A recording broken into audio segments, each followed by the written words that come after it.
My friend Mark is making a killing selling a single product that all of us love. He scaled his business to $4 million in revenue, and he has got a roadmap to hit $20 million over the next 5 years. I'm going to break down Mark's playbook step by step.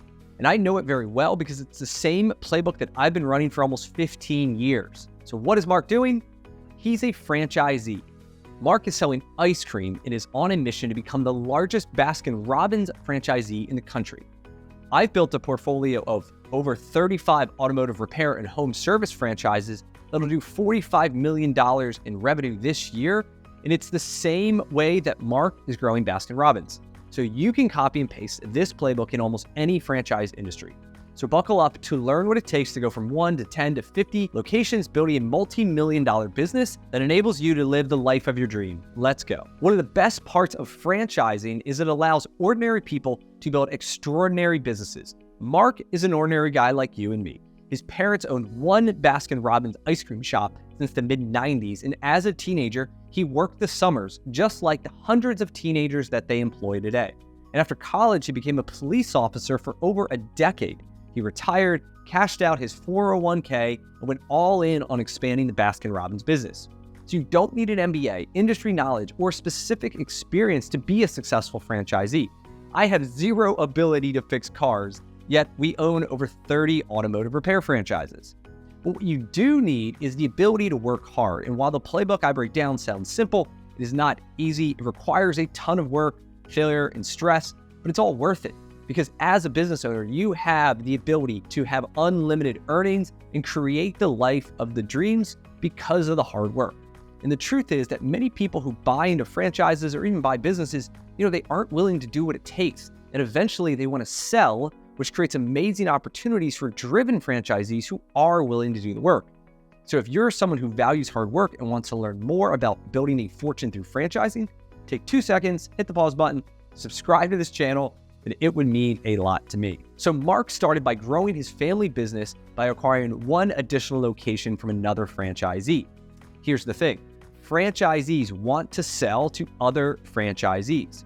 This is the secret sauce in building a massive franchise business. You have access to the entire country of off-market deals.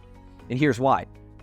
Relationships. Franchisees naturally build strong relationships with other franchisees. Think about it.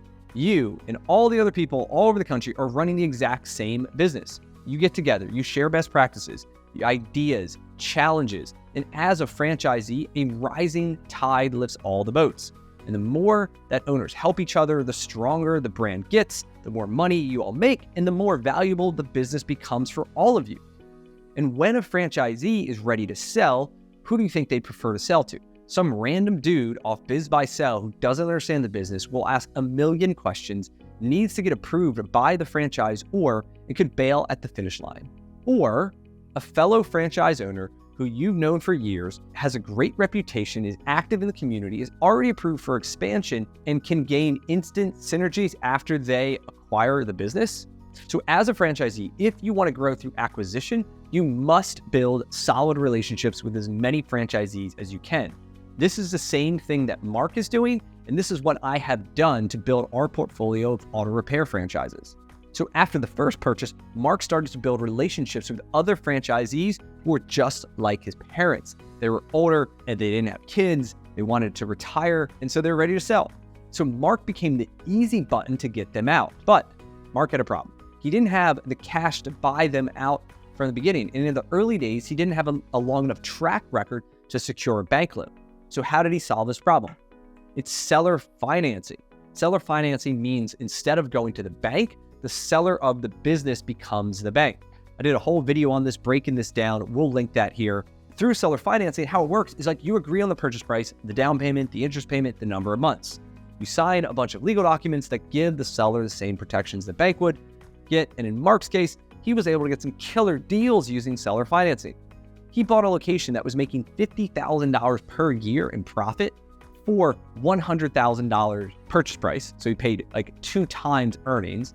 But better yet, it was 100% seller financed, which means almost $0 out of pocket for Mark to take over this business. And then every month he makes payment to the seller using cash flow from her old business. I know that probably sounds crazy, right? Like, why would someone basically give away the business? Well, a lot of single unit operators view their business as a job, and they either work in the business every day or they are thinking about it all the time. They can't even go on vacation without worrying the place is going to burn down. And so the business is a job that provides them a consistent paycheck. But when they are ready to sell and get out, in their mind, they're selling you like their job, and they don't view it as this asset that appreciates, right? They view it more as a liability that they want to get rid of. And so it's a win-win scenario since the seller doesn't have to worry about the business like operations anymore, but they still get cash flow every month in the form of debt payments. And it's a win for you as the buyer, since you just got this like killer deal and immediately add, I don't know, let's say $25,000 of cash flow after your debt payments in Mark's case for $0 out of pocket. And if you're a great operator like Mark is, and like I am, and many people are, you increase the sales, you cut expenses, and now you can bring that cash flow to $50,000, $100,000, maybe even $200,000 or more, depending on the model, and you get $0 into it. Isn't that nuts? But that is what people are doing every single day. And so you, as the buyer, don't view that single unit as a job, since it's part of a larger portfolio that you are building. Consolidating units is the key to building a massive wealth through franchising. This is actually the same playbook that Greg Flynn is using to build a franchise company that does over $4 billion in revenue, operating over 2,000 franchises. Yes, that is $4 billion with a B. Getting seller financing is very common in franchises.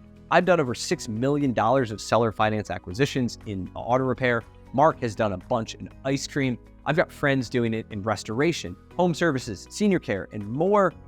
It works because of the relationships you build over the years. These business owners know you, they trust you, and they see you as their path to retirement and freedom. And as an outsider, getting a seller finance deal is very hard because there's no trust and they don't know you. So the goal is to get your foot in the door through a traditional acquisition by opening a new location, whatever it is, and then you build relationships with franchisees and then work to grow through acquisitions using seller financing. That is the playbook.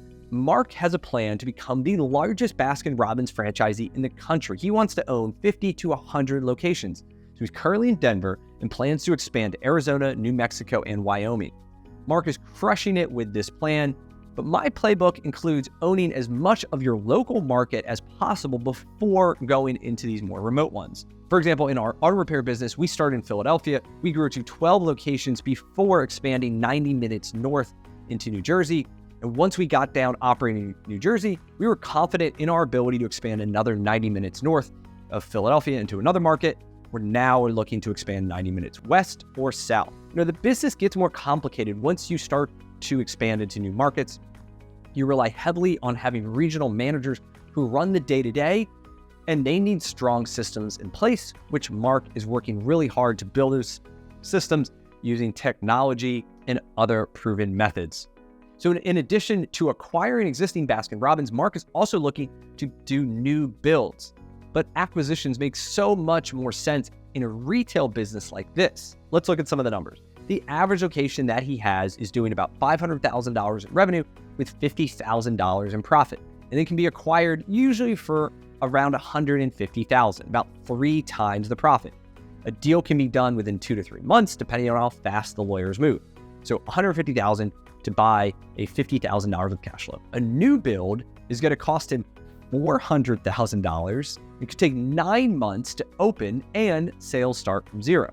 So due to the inflation and the cost of construction and equipment and all these things have skyrocketed. But going through acquisition is a much quicker path to build cash flow. And this is how we've grown primarily from 12 to over 30 locations in 4 years. But the new builds make sense when you want to move into new neighborhoods. When you are on this acquisition path, you can only buy if they want to sell. And what if you want to get into a neighborhood that has just been built over the last 5 years and there's nothing to buy? You have to build to get into it. And while it costs more and it takes longer to open, the potential of that store in that market with, minimal competition could be a store that makes $200,000 a year or $300,000 a year, as opposed to an average that only makes $50,000. There's no right or wrong answer here. It's about understanding the business model you're in, the neighborhoods, the markets you're in, have an idea of speed and cash flow, and you weigh all these different things as you build out your business plan. So let's get into the staffing of a multi-unit franchise. Most models follow this same structure. First, you have store-level teams who manage the store and provide the services, such as scooping the ice cream, repairing the vehicles, doing the spray tan, like whatever. When you start with one location, you may act as the store manager. You may wear every hat in the business, from CEO to bookkeeper to janitor to ice cream scooper, whatever. But as the sales and cash flow grows, you hire people to replace your store-level responsibilities. This frees up your time to focus on adding more stores through acquisition or new development. And then now you start to act as the district manager. You oversee from 1 to 5 locations as you grow. And then you are hiring and training the staff. You are responsible for making sure everything runs smoothly. At this point, you are out of like the day-to-day, right? And then once you hit 5 locations, you should have enough cash flow to support hiring a district manager to replace yourself. Now, in Mark's case, he has 2 district managers overseeing 9 locations.